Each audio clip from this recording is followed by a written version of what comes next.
In the summer, the wear crews cut the long grass along the tracks, raking it into heaps to dry in the sun.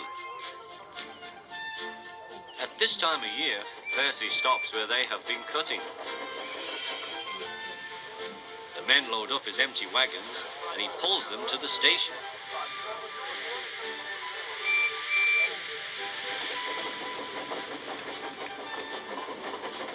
Toby then takes them to the hills for the farmers to feed their stock.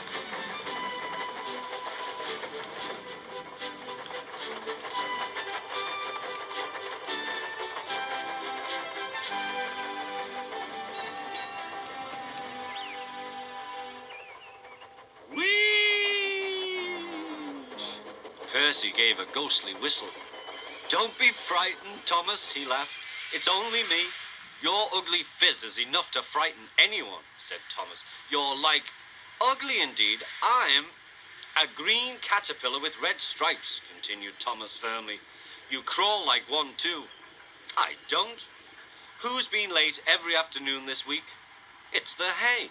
"I can't help that," said Thomas. "Time's time, and Sir Topham Hatt relies on me to keep it." "I can't if you crawl in the hay till all hours." "Green caterpillar indeed," fumed Percy. He set off to collect some hay to take to the harbour.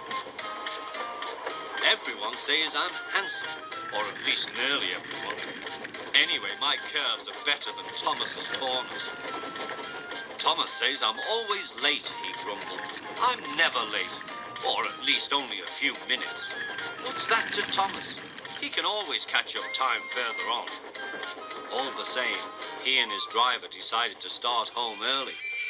Then came trouble.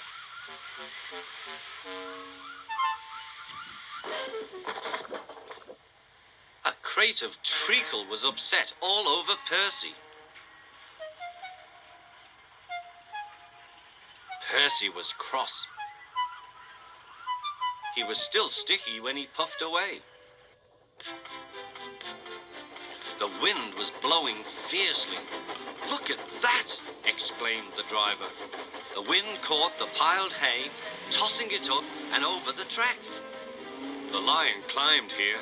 "Take a run at it, Percy," his driver advised.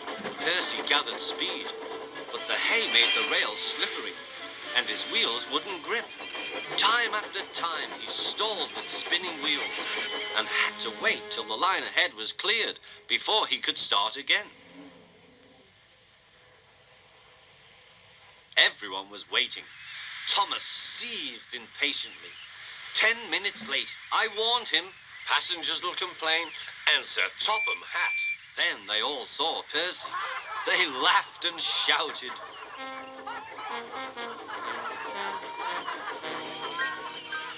"Sorry I'm late," Percy panted. "Look what's crawled out of the hay," teased Thomas. "What's wrong?" asked Percy. "Talk about hairy caterpillars," puffed Thomas. "It's worth being late to have seen you."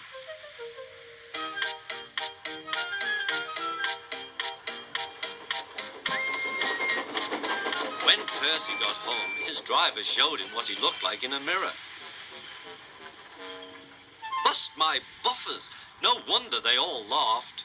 I'm just like a woolly bear. Please clean me before Toby comes." But it was no good. Thomas told Toby all about it.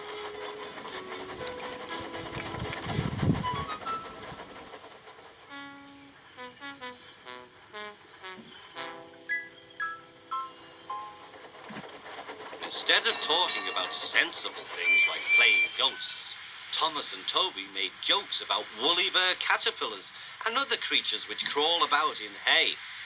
They laughed a lot, but Percy thought they were really being very silly indeed.